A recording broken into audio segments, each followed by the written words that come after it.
นี่เลยอายมากินเขาวเด้อโปรดถึงเขาเหนียวอีกโปรดลูกกินยังราคาใส่ฟ้าได้เท่าไหร่มันนี่ไอ้อยู่วังเท่าไหร่ก่อนคนในปูเอาเก่งไรเอามาก่อนเลยฮ่าก่อนคนในปูแล้วก่อนเด้อประเภทไม่กวาดเอากวาดมันสิเมื่อไปปูแล้วมันสิเมื่อแล้วไป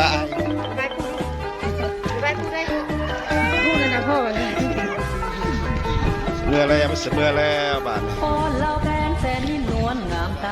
เราเวียนตัวแล้วเจ้าโสภาสดใสอยู่แดนใดหัวใจบ่ลืมแสนซาบซึ้งดังเสียงของแม่เอ๋ยแสนซาบซึ้งดังเสียงของแม่เอ๋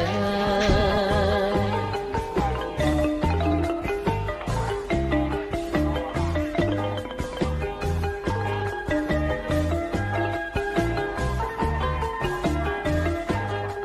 อยู่ไซเด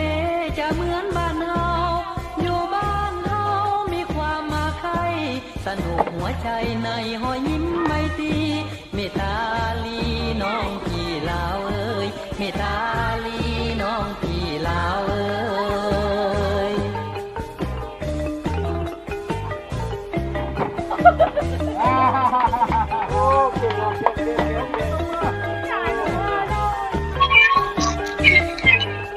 จะอยู่ไสอยู่ไกลหรือไกลแดนใดนั่งคิดฮอดบ้านเฮาเสียงแทนเจ้าลาวเอ๋ยเข้าไปอยู่นี่ไปเยี่ยมตุยหน้าบักใหญ่เลยงามมาเลยหน้าบักใหญ่เลยอย่าฟอดเลยมีสูบฟอดละไปคนเดียวหนึ่งเบื้องหน้ามาดูหน้าบักใหญ่เลยขนาดคนหน้าใหญ่แม่ในห้องเยี่ยมมันแม่ยาไม่อยู่ยารุ่นห้องหมอพรจำป่าเจ้าโสภาสดใสอยู่แดนใดหัวใจบ่ลืมแสนซาบซึ้งดังเสียงของแม่เอ๋ยแสนซาบซึ้งดังเสียงของแม่เอ๋ยคนหน้าเยี่ยวบักใหญ่เลยหน้าเยี่ยวข้างวับข้างวับข้างวับอยู่เอานั่งมาตัวเราแสดงละมาก่อนดูข้าผูกบอลเลยนะลุงมากินเตี้ยจ่องเมื่อผู้คนนะ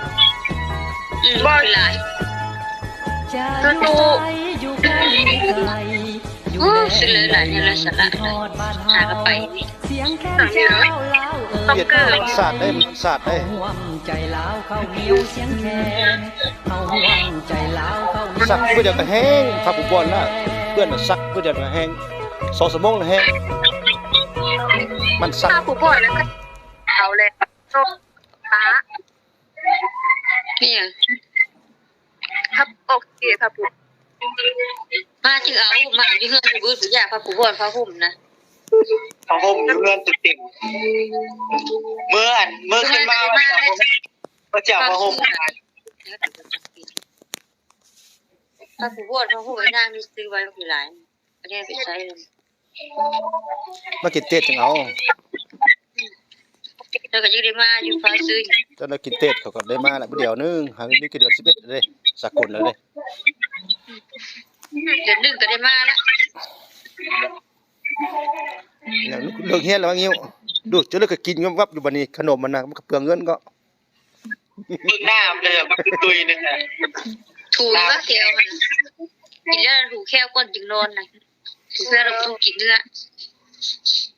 เลิกเมื่อคืนนี่บอกว่าน่ะเที่ยวได้ก่อนนอนนั่นน่ะถูกแค่ได้เวลานอนหั่นกินแล้วน่ะกินจะเมงยังบ่ได้บ่ได้ปี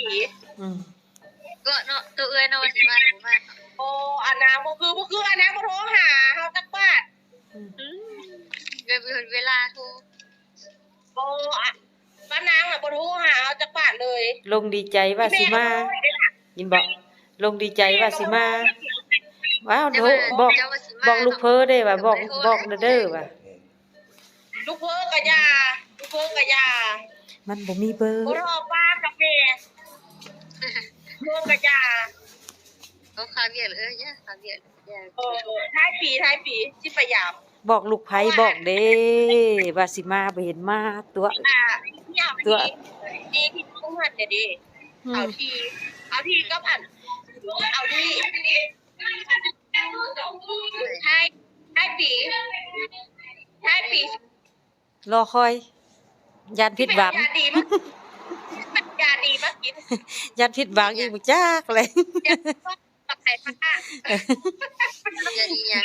ยันผิดหวังอีกบ่จัก